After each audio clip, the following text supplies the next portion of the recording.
Hello, my name is Paul Parkinson. I'm the creator and co-author of the new book Sumerian Enigma. Let me welcome you into this video blog. In case you haven't read my book, I'd like to invite you to go to my website and have a look-see and browse through it. The website is called SumerianEnigma.com, but if you just go to below this video and click on the Show More tab, I'll link my website there and you can click it there. You can order the book from my website by clicking any of the download tabs, or you can go directly to Barnes & Noble or Amazon. The book is called The Sumerian Enigma, and the reason for this blog is that since I've released the book and we've launched the website, we're getting hundreds and hundreds of questions, and I want to thank you guys and gals out there for all those questions, and I ask you to keep them coming. I've chosen to answer those questions the best I could by doing a blog. Let me explain how I broke the questions down. I've categorized them into 6 areas, and they're called fact, past, present, politics, religion, and technology. And so as a question comes through, I'll click it, or I'll tag it, copy it, and paste it under the proper category. Let me expand a little bit. If any of you out there would like more categories or less categories, contact me. Drop me a note from my contact tab on my website. The category that gets the most questions in 2 weeks will be what we're talking about every 2 weeks, maybe every week, maybe every 3 weeks. Now, before I get into this week's question, I'd like to tell you why I wrote this book and why I think it's unique. First of all, I've been interested in the subject off and on again since the late 60s. I've read hundreds of books about the subject. And although the information has been around for decades and millions of people are sort of semi-familiar with the subject, I decided to write a book that would tell the story in a novel form and hopefully bypass an awful lot of the facts and textbooks written on this. I've had literally hundreds and hundreds of conversations with my colleagues and friends and customers, and normally because they saw some television special and they want to talk about ancient civilizations that academia is not acknowledging. And basically whenever I've tried to bring in the Sumerian facts into the conversation, it more or less sort of loses the conversation. And I guess my thought on that is that you can have any sort of theory that you like, but when you start bringing facts into it, it's a conversation killer for some reason. I think the Sumerian history is important. As I said, there's a wealth of information out there. It's been out there for decades and decades. But I believe this is the first novel that ties in the past and the present. And if I would have to make a guess, I would say probably 10% of the novel is in the past and 90% is in the present. Now onto the questions.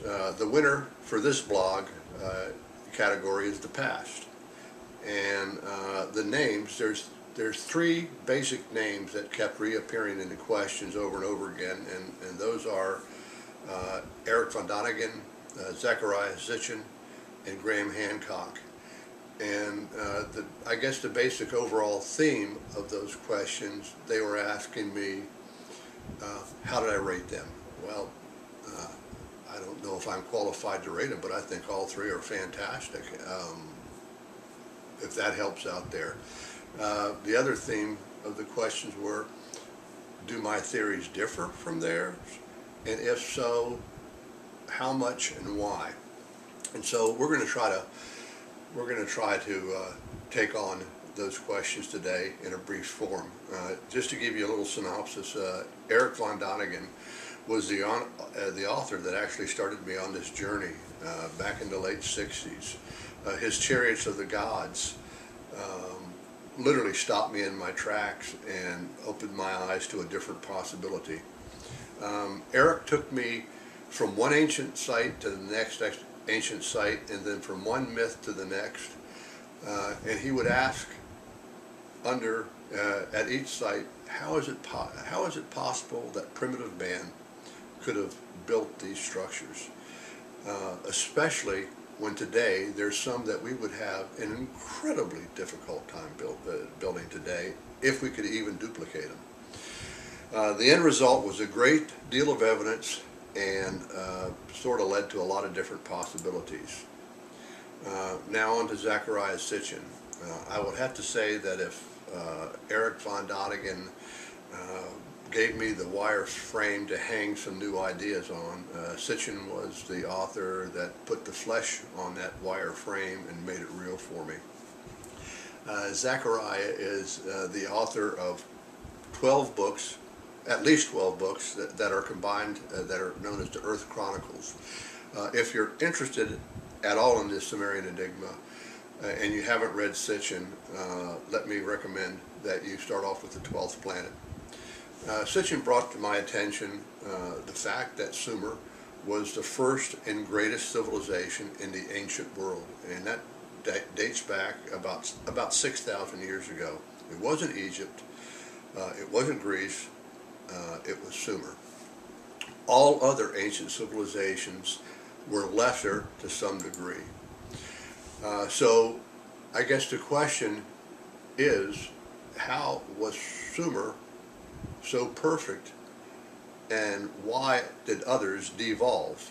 Now, according to academia, at the time, 6,000 years ago, that humankind was a group of hunter-gatherers, and then literally all of a sudden, poof, Sumer just pops up from nowhere. Now remember, I said that it was a perfect civilization. And I'm not going to go into all of the first that Sumer had, but I will say what's important is that they had the written word. And they wrote them on clay tablets, and their writing form is called cuneiform. And they baked these clay tablets, and it's a permanent record of their history. Today, in museums throughout the world, there are over 700,000 of these clay tablets, 700,000. Now, unfortunately, about 70,000 has been translated. And the Sumerians themselves answered the riddle of how they got all this technology and why their civilization was so perfect. And they said that the gods gave them their information. And I want to stress that I believe that's God with a little g. The tablets also include their creation story or creation myth, and it's called the Enuma Elish. It's obvious when you've read these 7 stone tablets that the 7 days of creation from Genesis were simply copied from the Enuma Elish. And so I guess Sitchin's question is, why isn't the Enuma Elish considered holy or relevant, since it was written literally 2,000 years before Genesis? And why isn't it actually recognized as the true beginning? Now, if we get to Graham Hancock, if you're not familiar with the name, I would almost guarantee you're familiar with his face. He is a world-class author and researcher and a great public speaker and a television personality, and he's been on a number of specials over the last 2 decades. He is one of these guys that not only talk the talk, but he walks the walk. He spent decades of traveling the world to do his research. His books are clear, well-researched, and to the point. His numerous books point out the fact that he believes that there was a worldwide civilization prior to the flood. Now, Sumer was after the flood. That was it popped up about 4,000 years after the flood. Researchers think that there was a worldwide catastrophe starting about 12,500 years ago.